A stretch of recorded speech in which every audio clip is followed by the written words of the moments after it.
The Card Players is a series of oil paintings by the French Post-Impressionist artist Paul Cézanne. Painted during Cézanne's final period in the early 1890s, there are 5 paintings in the series. The versions vary in size and in the number of players depicted. Cézanne also completed numerous drawings and studies in preparation for the Card Players series. One version of the Card Players was sold in 2011 to the Royal Family of Qatar for a price variously estimated at between $250 million and $300 million, making it the second most expensive work of art ever sold. Overview: the series is considered by critics to be a cornerstone of Cézanne's art during the early to mid-1890s period, as well as a prelude to his final years, when he painted some of his most acclaimed work. Each painting depicts Provena section peasants immersed in smoking their pipes and playing cards. The subjects, all male, are displayed as studious within their card playing, eyes cast downward, intent on the game at hand. Cézanne adapted a motif from 17th-century Dutch and French genre painting which often depicted card games with rowdy, drunken gamblers in taverns, replacing them instead with stone-faced tradesmen in a more simplified setting. Whereas previous paintings of the genre had illustrated heightened moments of drama, Cézanne's portraits have been noted for their lack of drama, narrative, and conventional characterization. Other than an unused wine bottle in the 2-player versions, there is an absence of drink and money, which were prominent fixtures of the 17th-century genre.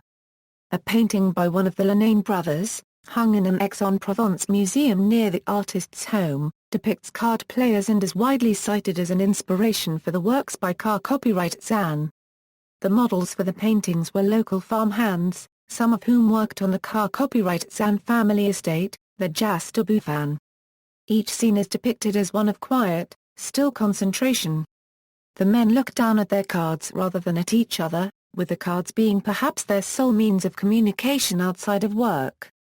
One critic described the scenes as human still life, while another speculated that the men's intense focus on their game mirrors that of the painter's absorption in his art. Paintings: while there are, in total, 5 paintings of card players by Cézanne, the final 3 works were similar in composition and number of players, causing them to sometimes be grouped together as one version. The exact dates of the paintings are uncertain, but it is long believed Cézanne began with larger canvases and pared down in size with successive versions, though research in recent years has cast doubt on this assumption. The largest version, painted between the years 1890–1892, is the most complex, with 5 figures on a 134.6 x 180.3 cm canvas. It features 3 card players at the forefront, seated in a semicircle at a table, with 2 spectators behind. On the right side of the painting, seated behind the second man and to the right of the third, is a boy, eyes cast downward, also a fixed spectator of the game. Further back, on the left side between the first and second player is a man standing, back to the wall, smoking a pipe and presumably awaiting his turn at the table. It has been speculated Cézanne added the standing man to provide depth to the painting, as well as to draw the eye to the upper portion of the canvas. As with the other versions, it displays a suppressed storytelling of peasant men in loose-fitting garments with natural poses focused entirely on their game. Writer Nicholas Wadley described a tension in opposites, in which elements such as shifts of color, light and shadow, shape of hat, and crease of cloth create a story of confrontation through opposition. Others have described an alienation displayed in the series to be most pronounced in this version. The painting is owned and displayed by the Barnes Foundation Museum in Philadelphia, Pennsylvania. A more condensed version of this painting with 4 figures, long thought to be the second version of the Card Players, is in the Metropolitan Museum of Art in New York. At 65.4 x 81.9 cm, it is less than half the size of the Barnes painting. Here the composition remains virtually the same, minus the boy, with viewer's perspective slightly closer to the game, but with less space between the figures. In the previous painting, the center player as well as the boy were hatless, whereas this version has all the men hatted. Also gone are the shelf to the left with vase and lower half of a picture frame in the center of the wall, leaving only the four pipes and hanging cloth to join the smoking man behind the card players. The painting is brighter, with less focus on blue tones, than the larger version. X-ray and infrared studies of this version of the card players have shown layers of speculative graphite underdrawing, as well as heavy layers of worked oil paint, possibly suggesting it was the preliminary of car copyright Cézanne's two largest versions of the series, rather than the second version as historically believed. The underdrawing has also led analysts to believe car copyright Cézanne had difficulty transferring the men, previously painted individually in studies, onto one canvas. It has been speculated that car copyright Cézanne solved this spatial conundrum in the final three versions of the card players, by eliminating spectators and other unnecessary detail while displaying only the absolute essentials, two players immersed in their game. The scene has been described as balanced but asymmetrical, as well as naturally symmetrical, with the two players being each other's partner in an agreed opposition. The man on the left is smoking a pipe, wearing a toffet with a downcast brim, in darker, more formal clothing, seated upright. The man to the right is pipeless, in a shorter hat with earth-cast brim, lighter, more loosely fit clothing, and hunched over the table. Even cards themselves are contrasting light and dark hues. In each of the two-player paintings, a sole wine bottle rests in the mid-part of the table, said to represent a dividing line between the two participants as well as the center of the painting's symmetrical balance. Of the three versions, perhaps the best known and most often reproduced is in the Musée copyrighted d'Orsay in Paris. It is also the smallest at 47.5 x 57 centimeters.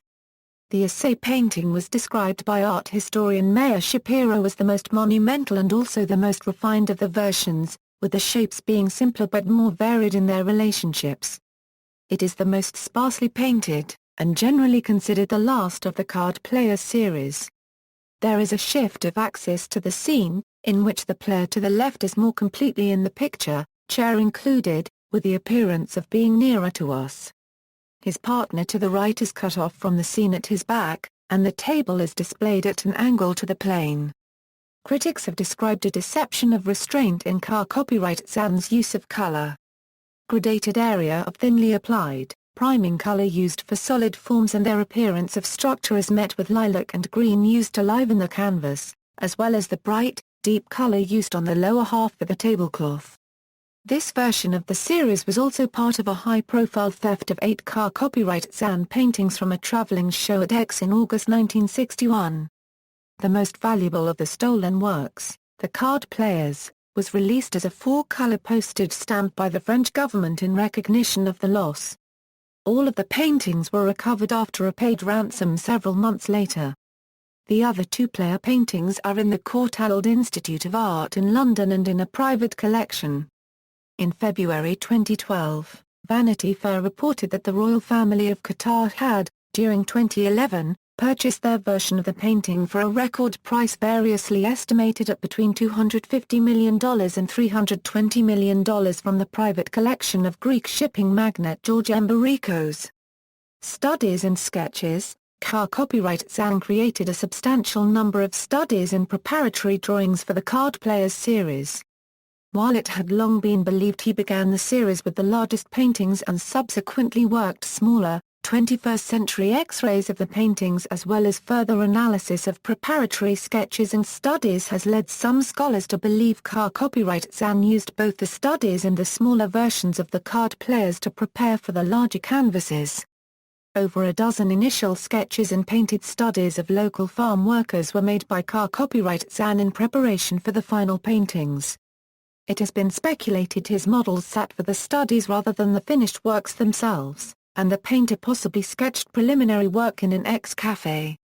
Some of the studies have been well regarded as stand-alone works of their own volition, particularly the accompaniment piece Man with a Pipe, displayed alongside the Card Players at the Courtauld Gallery in London. The former, along with two similar paintings of smokers undertaken in the same period, are considered by many to be some of car copyright Cézanne's most masterful portraits. Exhibitions. In 2010 a Euro-11, a joint exhibition was curated by the Courtauld Gallery in London and Metropolitan Museum of Art in New York to display the Card Players paintings, early studies and sketches of the series, and accompanying works. The exhibition ran in London from October 21, 2010 to January 16, 2011 and in New York from February 9, 2011 to May 8, 2011. It was described as the first exhibition devoted to the series as well as the largest collection of car copyright Cézanne's card players' paintings to ever be exhibited together. The exhibition included the paintings owned by the Courtauld, Metropolitan, and Musa Copyright d'Orsay. The versions at the Barnes Foundation and in a private collection were displayed as prints, due to the Barnes policy of not lending and the private collector declining to release the work. The mini-series of men smoking pipes, sometimes referred to as The Smokers, was also included with over a dozen other studies and sketches. However, a legal dispute also prevented the Hermitage Museum's version of Man with a Pipe from traveling to New York. References